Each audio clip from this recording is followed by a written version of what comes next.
Hello guys, Merry Christmas and a Happy New Year. Ngayon may kukwento ko sa inyo. Oh my! Ito naman ang alamat ng birth certificate. Yan. Iga-iga mo tayo konti. Habang ano nga itong ano to. Higaan na to. Laging nababa. Okay. Ngayon, itong si Rhea di maantot. Nagagalit sa ano niya, sa pangalan niya. Pinupunta sila ngayon sa census. Sa kuhanan ng birth certificate, gusto niyang papalitan.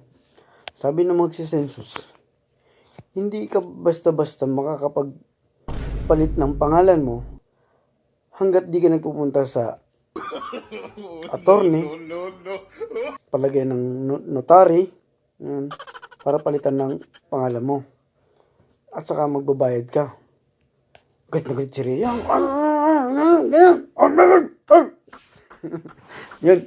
Ngayon, ito siya sa attorney. Nagbayad siya. Nagbayad siya ng 10,000. Sabi ng attorney, o sige, papalitan natin yung pangalan mo, pero magbabayad ka ng 10,000.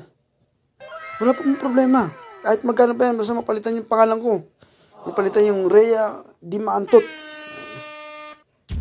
Sige, palitan na ngayon.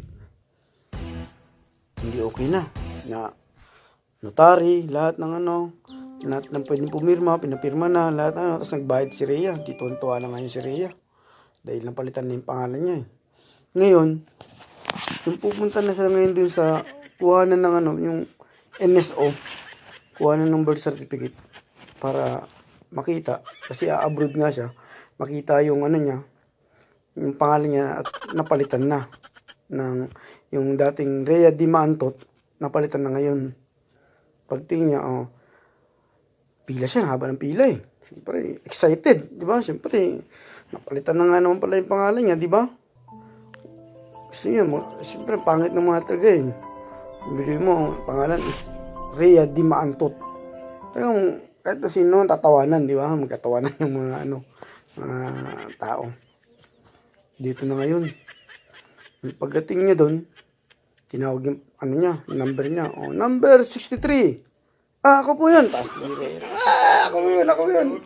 Tuntua si Rhea di maantot Ako po yun. Ayun na, nirelease na yung papel niya, yung birth certificate niya. Ayun. Pagtingin niya, napalitan nga yung niya, pangalan niya. Ang nakalagay naman doon, Grace di maantot. Oh my God! Pangalan kasi pinapalitan niya di ba? Pangalan niya, pinapalitan niya. Grace di maantot.